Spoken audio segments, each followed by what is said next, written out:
President Volodymyr Zelensky said that in the Kharkiv region, the defenders of Ukraine took control of more than 30 settlements. Source: Zelensky's address at the end of the 198th day of the war.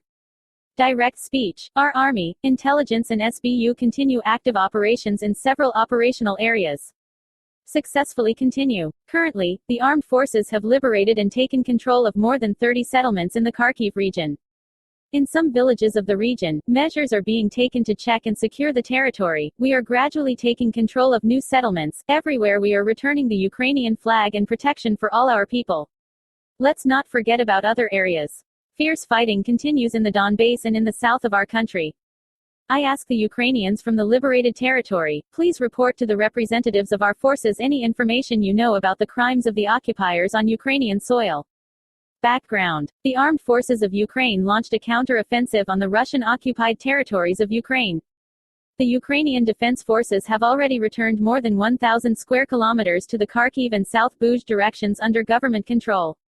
On September 8, President Volodymyr Zelensky confirmed the information about the liberation of the city of Balaklia, Kharkiv region, by the armed forces of Ukraine. The EU Council approved the proposal of the European Commission to provide Ukraine with the second tranche of macroeconomic assistance in the amount of €5 billion. This was reported by the press service of the Ministry of Finance of the Czech Republic. The country received the first tranche of macrofinance in the amount of €1 billion in July. In total, the macroeconomic support program for Ukraine is €9 billion. Following the July agreement on providing €1 billion, EU finance ministers in Prague agreed to accelerate the next part of macro-financial assistance to Ukraine in the amount of €5 billion, the message says. Finance Minister Zbyněk Stanjura noted that the new €5 billion loan will go to the day-to-day activities of the state and ensure the operation of critical infrastructure in the country, offices, schools or hospitals. At the next meetings of the EU Economic Council, the minister will insist on a quick agreement from the position of the head of state on the provision of €3 billion. This amount will be divided into loans and grants. North Korea enacts a law allowing it to launch a preemptive nuclear strike.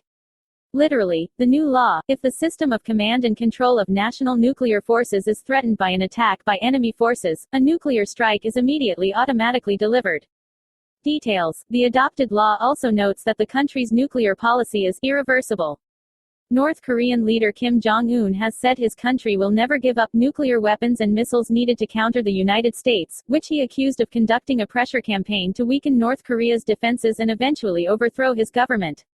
On Friday, state media reported that Kim Jong-un made the comments during a speech in North Korea's parliament, where members also passed a law allowing the North Korean military to automatically launch nuclear strikes against enemy forces if its leadership is attackable. He also criticized rival South Korea for its plans to expand its conventional strike capabilities and resume large-scale military exercises with the United States to counter North Korea's growing threats, calling them a dangerous military action that raises tensions. The source notes that in recent months, Kim Jong-un has been expressing increasingly provocative threats of nuclear conflict against the United States and its allies in Asia, also warning that the DPRK will actively use its nuclear weapons in the event of a threat. According to the publication, his latest comments highlighted the growing hostility in the region as it accelerates the expansion of its nuclear weapons and missile program. The former commander of the U.S. Army in Europe, General Ben Hodges, believes that Ukraine can return all its territories, including Crimea, within 2023.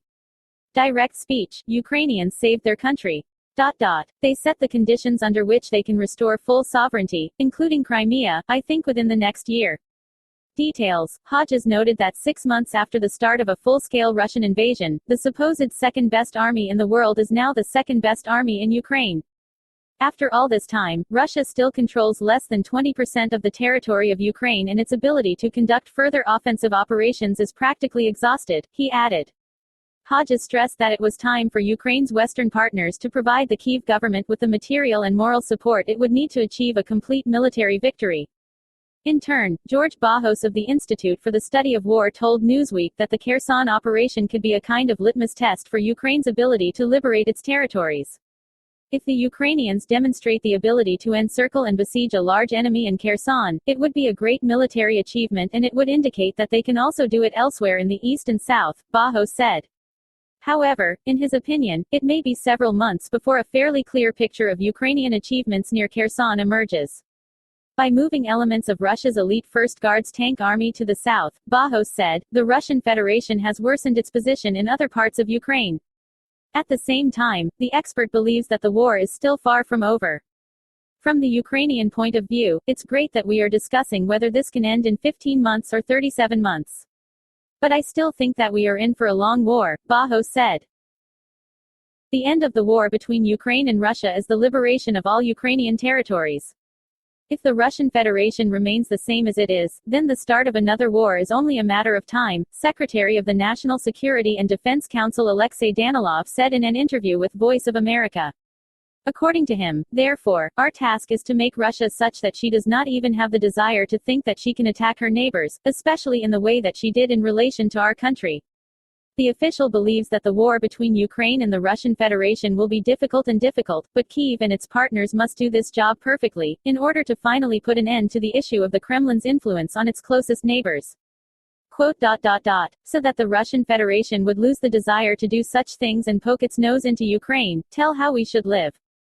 Danilov emphasized. The Secretary of the National Security and Defense Council added that the Army of Ukraine will stop where the interests of our state end, and this will depend on many circumstances. Recall that on February 24, early in the morning, Russian occupation troops invaded Ukraine, attacked military and civilian facilities and seized settlements. In early September, the Ministry of Internal Affairs of Ukraine reported that more than 7,000 civilians had already died because of the invaders. APU give a worthy rebuff to the enemy. At the end of August, the Ukrainian army launched a counteroffensive and liberated dozens of settlements. On our soil, as of September 9, about 51,900 opponents have already been destroyed.